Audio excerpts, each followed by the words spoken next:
তোমরা বেদিন হোক মুসলমান হোক কোনো মৃত ব্যক্তির লাশ পুরায়া দিও না, এবং সে যত বড় শত্রুই হোক মৃত্যুর পরে কোনো ব্যক্তির সাথে কারো কোনো শত্রুমি থাকতে পারে না। কারণ আপনি ইহুদির লাশ দেখে আপনি দাঁড়ায় গেছেন, নবী কয় তোমরা জানো না সে ব্যক্তি ইহুদি ছিল জীবিত অবস্থায়, কিন্তু সে মারা গেছে, সে একজন আদম সন্তান। মৃত্যুর পরে সেই ব্যক্তির সমস্ত দায়ভার আল্লাহর কাছে চলে যায়। এবং বলছে তোমরা বেদিন হোক মুসলমান হোক কোনো মৃত ব্যক্তির লাশ পুরায়া দিও না। আচ্ছা, যে ব্যক্তি বুখারী শরীফ মানে না, হ্যাঁ কি মুসলমান? সহিহ বুখারী আমাদের যতগুলো হাদিস আছে আল কুরআনের ব্যাখ্যা স্বরূপ, আল কুরআনকে বোঝার জন্য সবচাইতে গুরুত্বপূর্ণ হাদিস বলে আখ্যায়িত করা হয় বুখারী শরীফকে।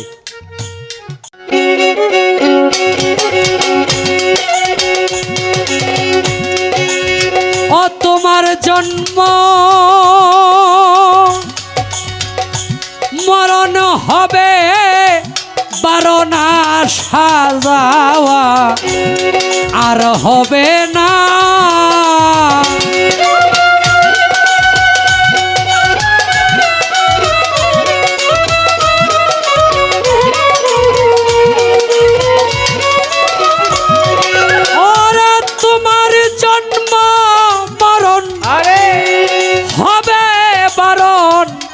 আসা যাওয়া, আর হবে না নীলে গুরুর উপাসনা। তোমার মাটির দেহ হবে সোনারে, তোমার মাটির দেহ হবে সোনা, নীলে গুরুর উপাসনা।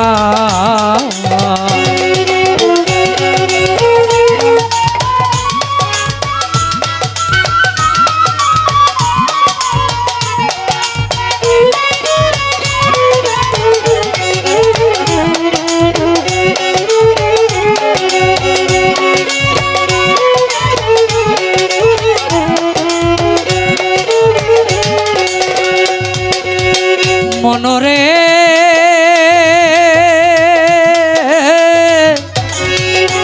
ওরে লুবি মন মন মন মন মনরে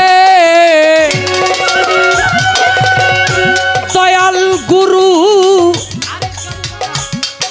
যারে দয়া করে দীপ জ্বালাইয়া আধার ঘরে শিখায় তারে অসাধ্য সাধনা।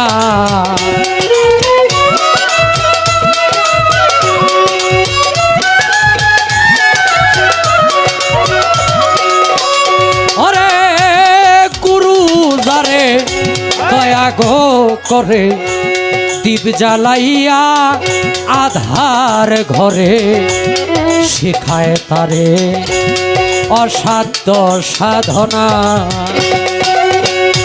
ওরে করলে সাধনে পালায় সমন্তার মরণের ভয় থাকে না।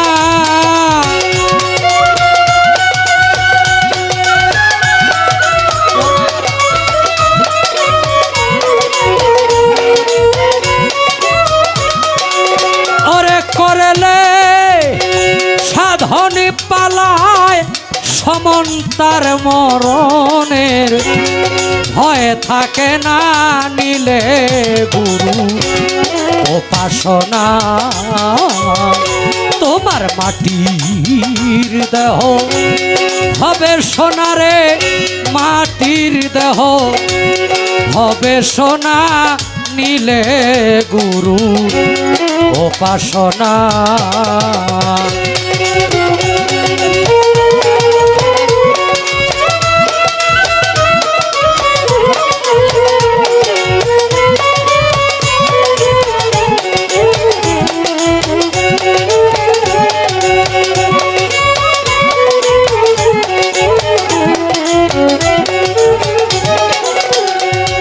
মনরে অলুবি মন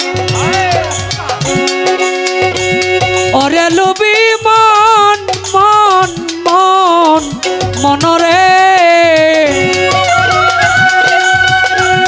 তুমি জন্ম লইয়া মানব কুলে অহংকারে ভুইলা রইলে মানব জমিন আবাদ করলি না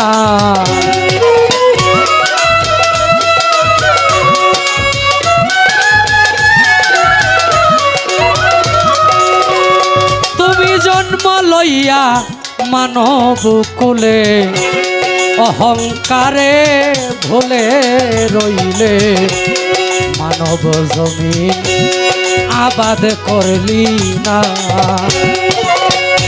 দয়ালে গুরুর দয়া না হো ইলে শুয়ে বন্ধ করতে দয়ালি গুরুর দয়া না হো ইলে সুবৃক্ষেতে ফল ধরবে না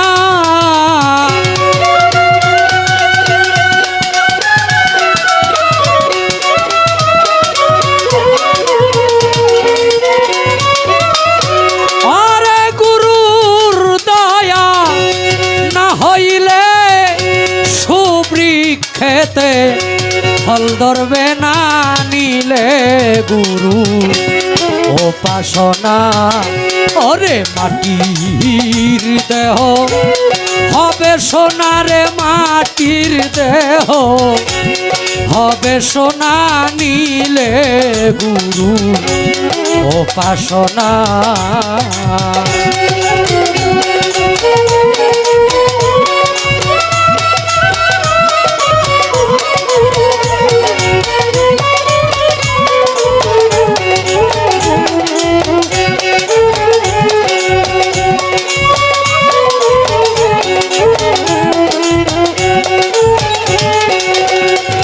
মনরে ওরে লুবি মন মন মন মনরে হরেন্দ্র দাসে বলে রাধার মন ভুইলা রইলে প্রেম ফুলের মধু খাইলি না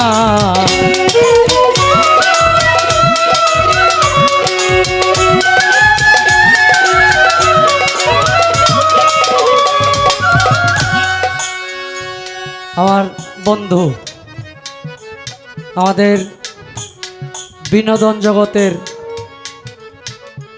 অন্যতম একজন কন্টেন্ট ক্রিয়েটার আমাদের আলামিন ভাই উপস্থিত হলেন মানে যখন আজকে থেকে 3 দিন আগে আমাদের এই দরবারের বর্তমান গদিনী সিঞ্জিনী রাব্বি ভাই উনি আমাকে ফোন দিয়া বলল যে গরিপুরের ভিতরে তো আমার সকলের নাম্বার আমার কাছে নাই আলামিন সহ তোমার পরিচিত যারা আছে তাদের বন্ধুবান্ধব সবাইকে তোমার মাধ্যমে দাওয়াত দিয়ে দাও তো দাওয়াত দিলাম ভাই আসলে ভিডিও নিয়ে ব্যস্ত থাকে তো এত ব্যস্ততার ভিতরেও যে আমাদের এই তরিকতের জলসাতে আইসা এই মাহফিলে উপস্থিত হয়েছেন আমাদের শিল্পীদের তরফ থেকে আমাদের দরবারের তরফ থেকে ওনাকে অভিনন্দন ধন্যবাদ বিষয় হলো আমরা কাউকে মারতে জানি না তরিকতের মানুষ দ্বারা যে প্রকৃত তরিকত পালন করে তার দ্বারা কোনোদিন সুদ ঘুষ দুর্নীতির কারবার হবে না আর তরিকতের নাম নিয়ে যারা আইডি করে তারা হইল নামদারি তরিকত পালনকারী মানুষ সব জায়গায় ভালো এবং মন্দ আছে গানে বলছে তোমার মাটির দেহ হবে সোনা নীলে গুরুর উপাসনা তোমার জন্ম মরণ হবে বারণ আসা যাওয়া আর হবে না জালাউদ্দিন সাহেব বলছে, পিঞ্জর হতে ছেড়ে গিয়া ঘুরে যেজন আসতে পারে, প্রেমের মানুষ বলি তারে, প্রেমের মানুষ বলি তারে। আমাদের এই তরিকত জগতের অনেক নজির পীর মাশায়েখ নিজে বইলা গেছে যে আগামী মাসের এত তারিখ আমি চলে যাব। যেমন সাধক উকিল মুন্সি সাহেব বলেছে, উকিল মুন্সির হবে নায়র কার্তিক মাসের শেষে। অনেকেই গানটারে মনে হয় এরকম ভাবে নেয় যে এই যে মহিলারা যে স্বামীর বাড়িতে যায় ওইখান থেকে নাকি নায়র নেয় না, এটা নাম মূলত ওই জায়গায় গানটা উনি লেখে নাই। উনি লেখছে উনার এবাদত নিয়ে, উনার যৌবন কাল এবং শেষ কাল নিয়ে। কিছুদিন আগে আপনারা দেখছেন আমাদের তরিকতের উপরে একটা নাজেহাল অবস্থা শুরু হয়ে গেছে, কি ছোট গেছে না? বুখারী শরীফে এবং আবু দাউদ শরীফে 3016 পৃষ্ঠায় বুখারী শরীফ, 2675 পৃষ্ঠায় আবু দাউদ শরীফ। হাদিসটি আসছে, হুজুর পাক সাল্লাল্লাহু আলাইহি সাল্লাম একদিন বসে আছে সাহাবীদেরকে নিয়ে, আমার নবী করিম সাল্লাল্লাহু আলাইহি সাল্লামের সামনে দিয়ে একজন বেদিন ব্যক্তির লাশ সামনে দিয়ে নিয়ে যায়। নবী পাক সাল্লাল্লাহু আলাইহি সাল্লাম বসা থেকে দাঁড়িয়ে গেলেন। সাহাবীরা বললেন, ইয়া রাসূলুল্লাহ, আপনি যে দাঁড়ায় গেছেন, এই লাশটা সামনে দিয়ে গেল, এটা তো একজন বেদিনের লাশ, ইহুদির লাশ। আপনি ইহুদির লাশ দেখে আপনি দাঁড়ায় গেছেন। নবী কয়, তোমরা জানো না সে ব্যক্তি ইহুদি ছিল জীবিত অবস্থায়, কিন্তু সে মারা গেছে, সে একজন আদম সন্তান। এবং সে যত বড় শত্রুই হোক, মৃত্যুর পরে কোনো ব্যক্তির সাথে কারো কোনো শত্রুতামি থাকতে পারে না, কারণ মৃত্যুর পরে সেই ব্যক্তির সমস্ত দায়ভার আল্লাহর কাছে চলে যায়। এবং বলছে, তোমরা বেদিন হোক মুসলমান হোক কোনো মৃত ব্যক্তির লাশ পুরায়া দিও না। আচ্ছা, যে ব্যক্তি বুখারী শরীফ মানে না, হ্যাঁ কি মুসলমান? কেউ সহিহ বুখারী, আমাদের যতগুলো হাদিস আছে আল কুরআনের ব্যাখ্যা স্বরূপ, আল কুরআনকে বোঝার জন্য সবচাইতে গুরুত্বপূর্ণ হাদিস বলে আখ্যায়িত করা হয় বুখারী শরীফকে। এই বুখারী শরীফের 3016 পৃষ্ঠায় এই হাদিসটা আসছে। এবং আবু দাউদ শরীফে,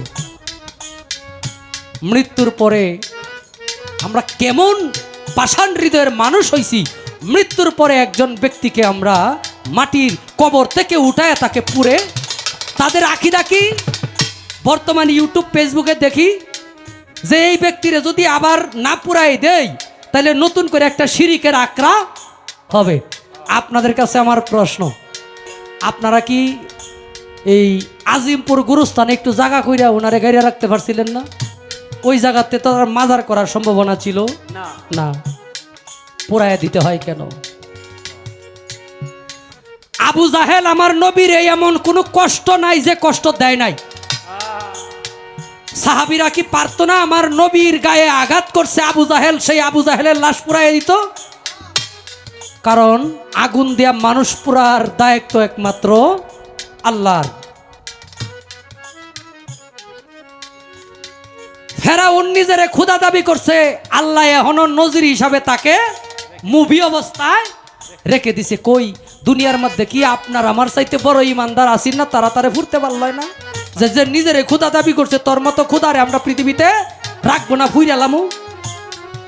নমরুদ নিজেরে খোদা দাবি করছে, কই নমরুদের লাশ তো কেউ কবর থেকে উঠায় পড়লো না, কি সে তো চাক্ষুষ কাফের, কুরআন হাদিস দ্বারা প্রমাণিত কাফের, সে কই তার লাশ তো কেউ কোনো মুসলমান পুরাই দিল না।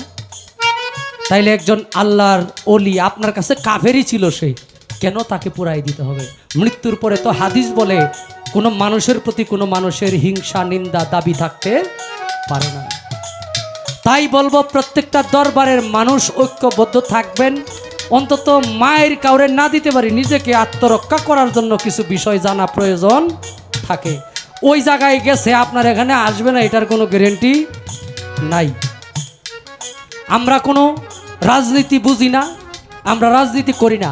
আর যেই ব্যক্তি রাজনীতি করে তরিকতে থেকে, ওই ব্যক্তির তরিকতের মূল মানুষ বলি না, সে রাজনীতিবিদ। আমাদের তরিকতের কর্মই তো জীবনে শেষ হবে না, রাজনীতি কর্ম কোন সময়। আর ভাই আসছে শ্যামগঞ্জ থেকে, ভক্তি জানাই শফিকুল ভাই, গীতিকার শফিকুল ভাইকে।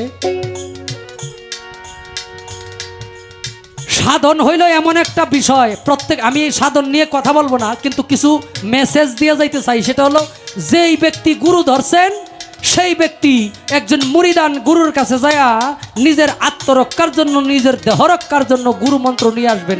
ধন সম্পদ চাইলে দুনিয়াদারি পাবেন, কিন্তু নিজেকে রক্ষার মন্ত্র এটা একমাত্র গুরুর কাছ থেকেই নিতে হবে।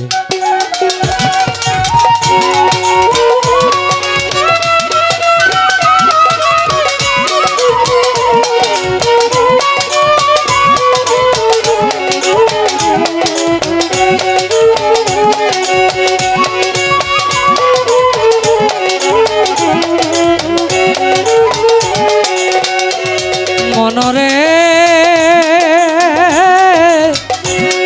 ওরে লুবি মন মন মন মনরে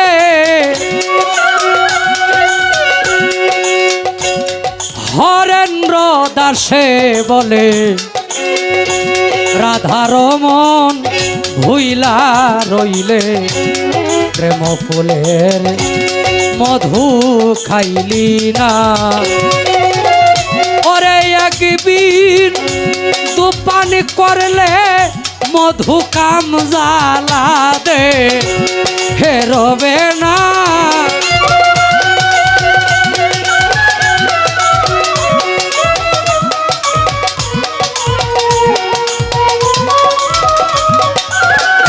ওরে একদিন দুপান করলে মধু কাম জ্বালা দে, হেরবে না নিলে গুরু উপাসনা। তোমার মাটির দেহ হবে সোনারে, মাটির দেহ হবে সোনা নিলে গুরু উপাসনা। ওরে নিলে গুরু উপাসনা।